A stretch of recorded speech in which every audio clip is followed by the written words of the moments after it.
For today's critical thought, we're going to be discussing the concept of internal versus external skill trees and how they relate not only to progression in video games, but kind of the motivating factors of getting somebody to continue playing through a title and ideally growing in power, scope, and anything else you can think of.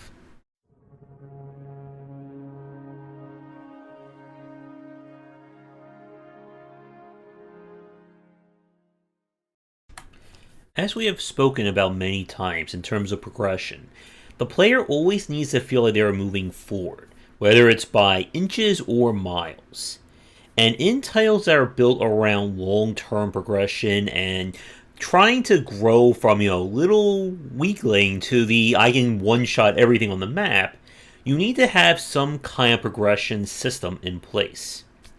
Now, the two kind of more popular designs of this, we kind of came up with this when we were talking with 7 Days to Die, is the concept of an internal versus an external skill tree. And for this first part, we're going to define the two. So, an internal skill tree is essentially built around the abstracted elements of a character, a faction, a city, whatever. And things are only accessible based on what the abstraction allows. So this is a very popular point for ARPGs like Grim Dawn up there. That it doesn't matter what level you are, if you have not unlocked the Fireball trait or summon skeletons or anything like that, you can't use any of that. For games that are built on crafting, unlocking better improvements, things along those lines, you can find, the best damn metal in the world, unobtainium, super gold, whatever, raritum. But if you don't have the right traits or the right unlocks for metalworking with that, you can't do a damn thing with it. And this is a very popular form of progression for open world and a lot of AAA games, where you just get this massive passive skill tree, and you go up at, now you do +5 damage. Now you can stealth kill 5 guys instead of 2. Now you can learn how to pick up a rock and distract people with it. And you can tell there's certainly some dissonance going on with this kind of design. So the more organic and kind of more challenging thing to work with is an external skill tree. So what this means is that the items and the things that you equip dictate your overall ability. So Minecraft would be a good example of this. As you know, in Minecraft, there is a tier system, going from like wood, stone, bronze, silver, gold, and then I kind of stopped paying attention to Minecraft, so I don't know what goes beyond that. But the point is, in order to basically go up one tier, you need to have the previous tier kind of unlocked and set up. So I can't immediately go to mine gold with a stone pickaxe. Now, for games that are built on having specific functionalities or utility with equipment, then you go with the route of something like Factorio, Dyson Sphere Program, many other titles like Colony Sims, where once you've built X, you can now do everything that you want with X.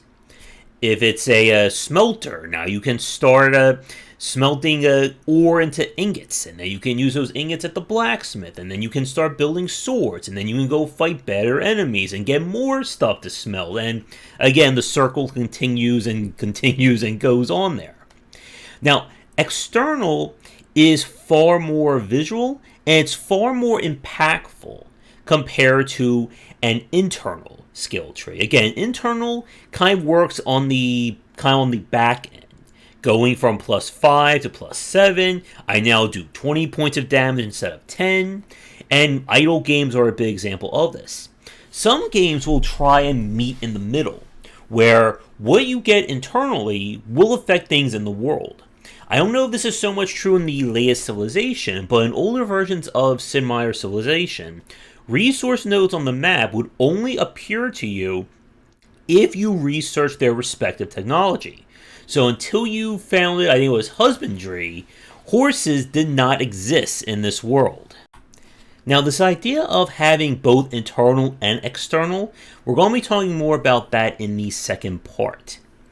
Now, the major disadvantage of external skill trees like this is that because it operate outside the character, it means it can be lost.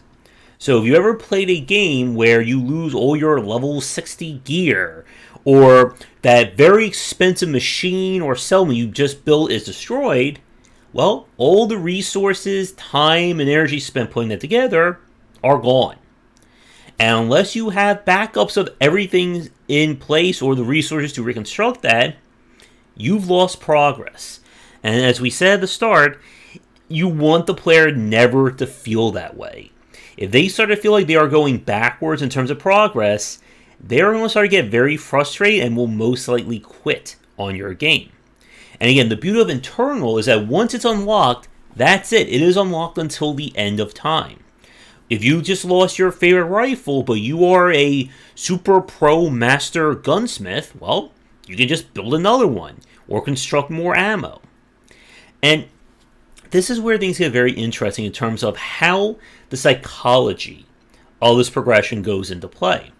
With Grim Dawn and other ARPGs, the problem that they have is once you get past the skill system and unlocking whatever passives and active skills you want, there's nothing really else that's truly impacting how you play the game. Again, numbers continue to go up, but at some point numbers lose their value. If I'm doing 10 million points of damage and I get a new weapon that gives me 10 million and 100 now points of damage, do you even recognize that? Does it even matter at that point?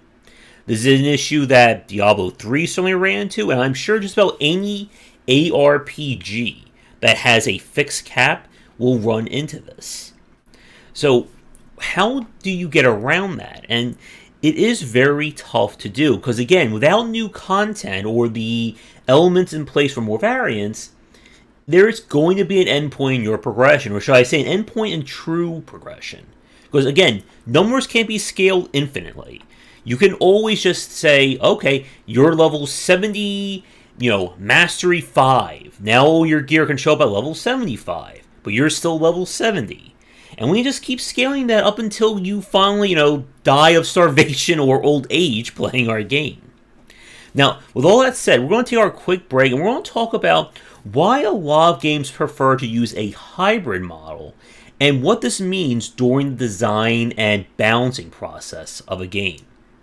And now for a quick thank you to our current Patreon supporters.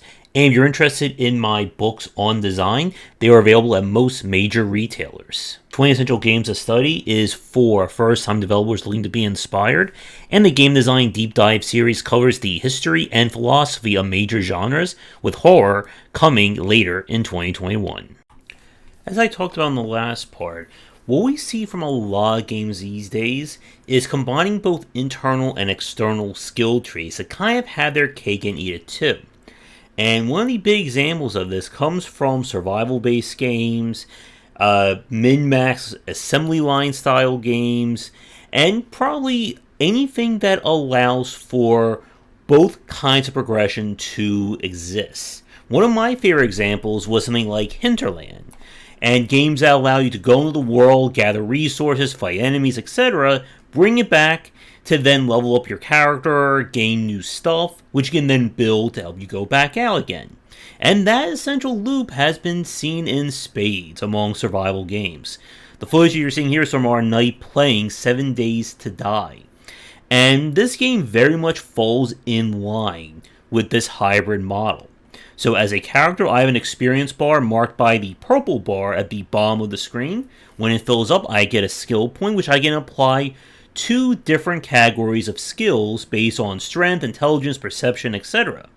When I put a point of that skill, that will either improve my stats or my basic abilities, or unlock an ability or something that I can build or an item I can construct further down the line.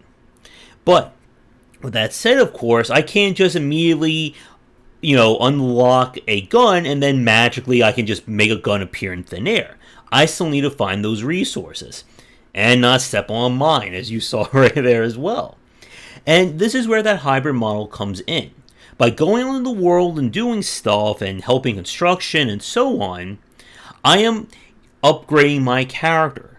By upgrading my character, I become stronger, which in turn will allow me to then do more in the world when I go out to explore some more. And it's this kind of progression loop that works really well in keeping players invested in these games, because they get it both ways. They can see the improvement in their character, whether they can attack harder, run farther, go longer without eating, and so on. And then they can go get that very powerful new weapon, or build a better shovel or a pickaxe. And now they can do all that. And you can see that growth and progression. So the question now turns to are there any disadvantages with a hybrid model? And I think the big one is that hybrid models typically focus more internally than they do external.